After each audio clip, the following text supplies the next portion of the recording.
Hello YouTubers. This video is not a training video. For those who are not mechanically inclined, get help, and please don't hold me responsible. I just want to share my story about this tunnel country and how did I get it started. Obviously it was not running. I bought it like that, checked the battery okay, started okay, and I went the extra mile to buy one of those pre-programmed computers or get it programmed. It didn't work. I just don't want to make the video long. It didn't work. I did try.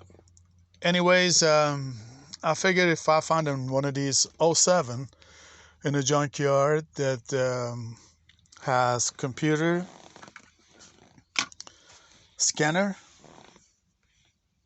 and a key, all three. If I could find all three from the same car, it would work. So I went to the junkyard. They had an '07, but '07 did not have a key. However, next to that, it was an '04, so I got all three from '04 and put them on, and that started right up. No problem. I like to think most Dodge and Chrysler products, some other cars maybe out there, are same way. To replace all three, and well, maybe you get lucky.